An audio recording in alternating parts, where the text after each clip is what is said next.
Hello and welcome to the Sex Within Marriage podcast. My name is JD and I blog over at uncoveringintimacy.com. And I've had a lot of conversations with couples as well as husbands and wives individually lately about what often gets called duty sex or pity sex. For those who don't know, duty or pity sex is when one spouse gives into sex not because they desire it themselves, but because their spouse does. And they might have sex for many reasons, including feeling obligated, pressured, guilty, to keep the peace, or just to get them off their back. And the problem is that these negative reasons are often the only ones considered. And so any situation in which one spouse wants sex and the other agrees to it without having an internal desire of their own is seen as unfavorable. And this belief is compounded by our society constantly telling people that they shouldn't have sex unless they are in the mood, which I think is a deliberate attack on monogamy.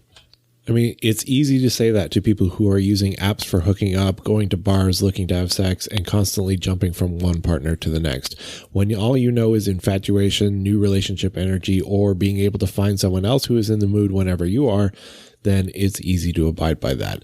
But what happens when you're in a long-term relationship? You know, when you have children and the stresses of life, when your hormones shift, when you don't have the option to find someone else who happens to be in the mood at the same time you are because you're in a committed monogamous relationship. When you can't just put your relationship in the closet until you're ready to take it out again because you're in the mood, like an outfit for clubbing.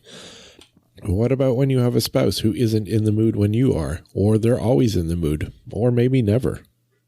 Suddenly, the don't have sex unless you're in the mood rule turns into a burden because it's not designed for relationships. It's designed for those who want to destroy the concept of relationships. And I think it's incompatible with a Christian worldview.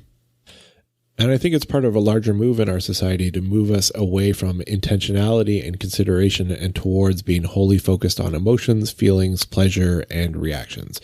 And this mindset should come as no surprise to those who read books like Brave New World by Aldous Huxley. This is a dystopian philosophical novel in which drugs and sex control society.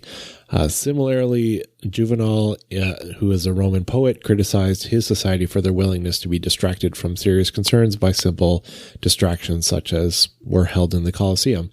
And the Bible also warns us to focus more on thoughts and choices and thoughtful decisions rather than emotional reactions. You know, in Proverbs 29:11, we see a fool vents all his feelings, but a wise man holds them back.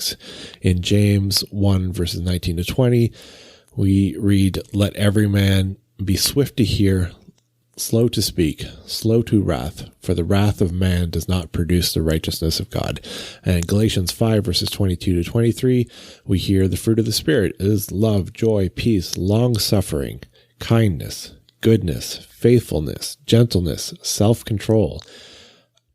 You know, against these things there is no law.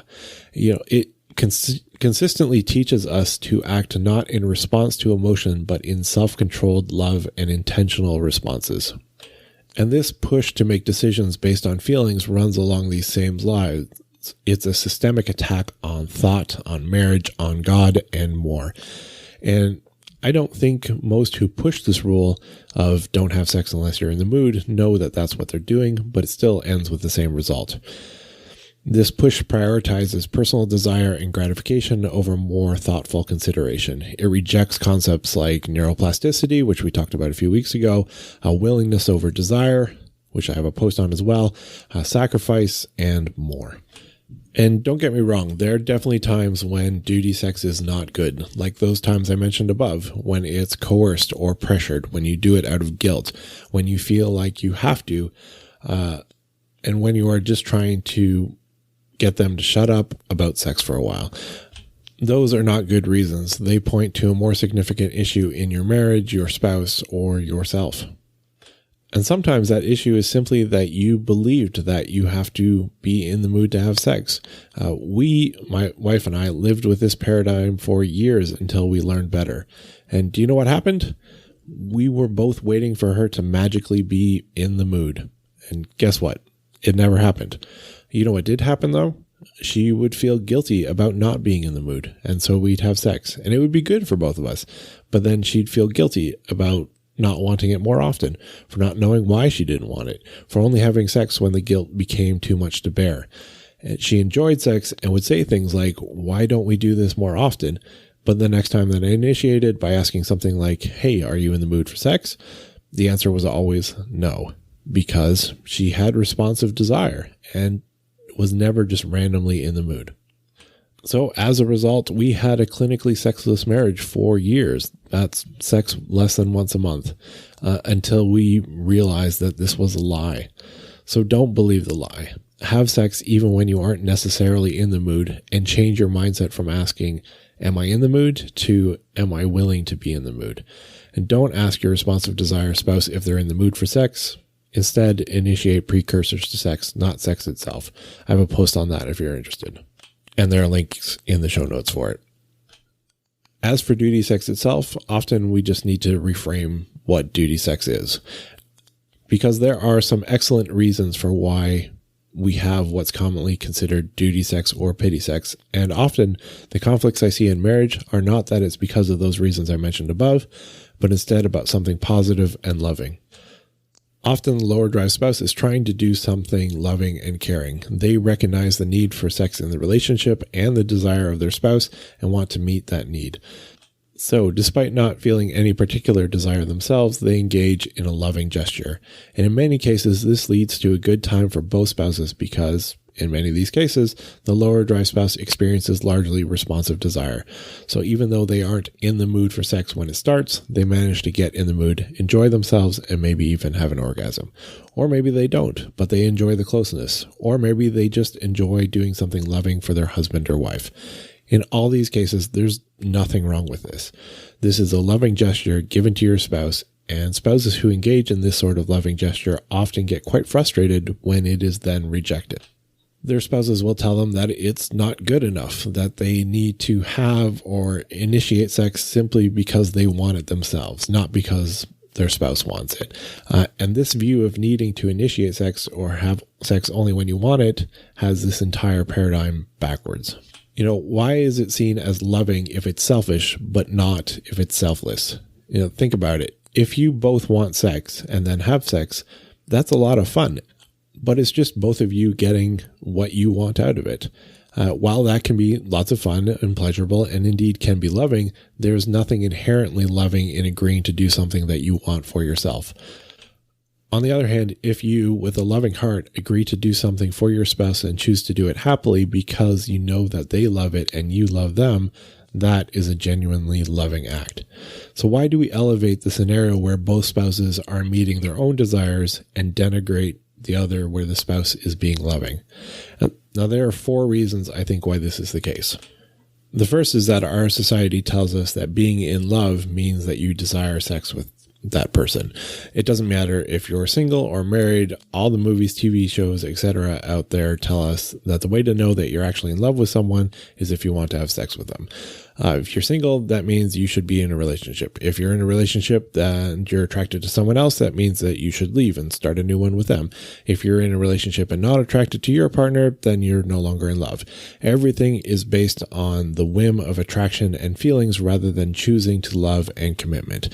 And it is ingrained in us that we want sex with our spouse, but if they don't with us, then we love them and they don't love us. And if they have sex out of a choice of love and commitment as a gift rather than because of some internal desire, that is then interpreted as not being loving. The second is that our egos want us to be attractive. We feel that if we're attractive, then people will want to have sex with us. Again, this is an unambiguous societal teaching. Many people make jokes or are serious about having a hall pass when it comes to celebrities. As in, if you ever get a chance to have sex with your celebrity crush, then it's not considered adultery. Of course, it still is, but that's the prevalent trope.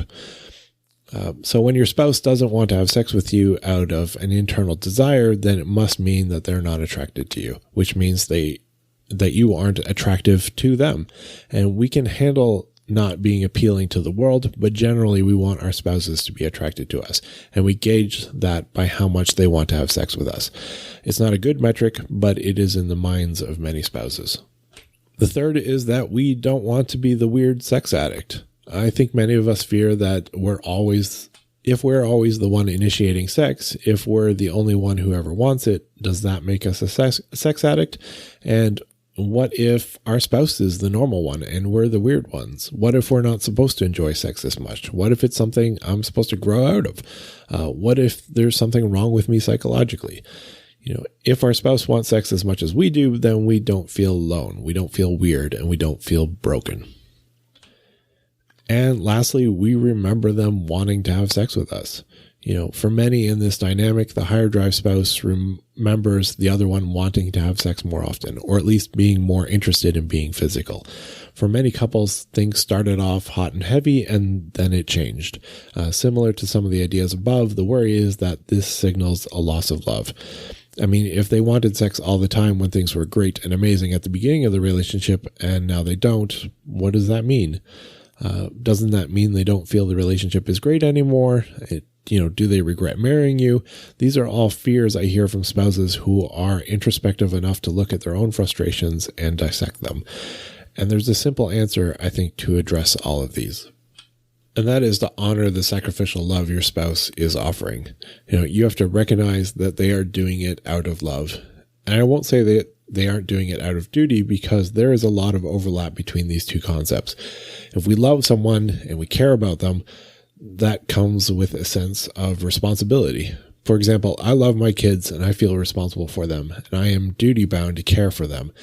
And when they're young and just starting to learn to play card games and want to play a game called War, which I find a very dull game because it's 100% set by the shuffle of the deck, I'll play with them because it's fun for them, even if it's not challenging or that much fun for me. But I love to see them smile when they win a big stack of cards from a triple war.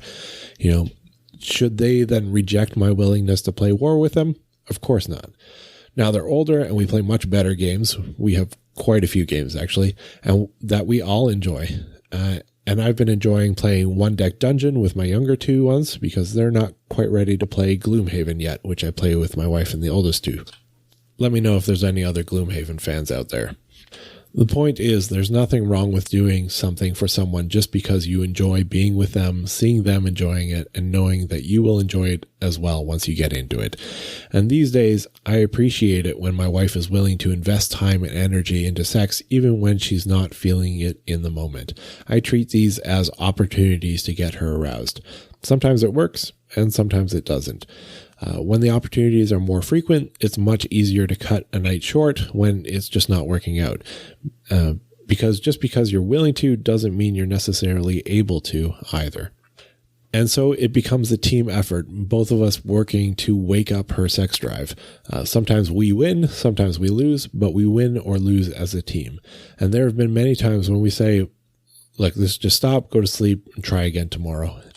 And sometimes tomorrow doesn't happen either because life has a way of changing our plans. And it's okay to be frustrated and disappointed by that change, so long as you're not frustrated and disappointed in your spouse. It is not okay to be frustrated and disappointed in not receiving a gift that they are giving out of love. So if you're having fights about duty sex, this is how you move forward. Share this podcast episode with your spouse. If they prefer to read, there's a link to the show notes. They can read the whole thing verbatim. Ask them what they think of it. Use it as a conversation starter. If you're having duty sex for the wrong reasons, work to change the reasons. Choose to have sex for your own reasons, even if that reason is to be loving and caring. Any situation where you feel like you have to do something due to external influences will make you feel bad about it, less in control and less likely to lead to a positive outcome. In contrast, decisions you make yourself for internal reasons, whether that's due to an internal sex drive or simply because you're being loving, those are more likely to lead to positive outcomes, and you're more likely to look back on it positively.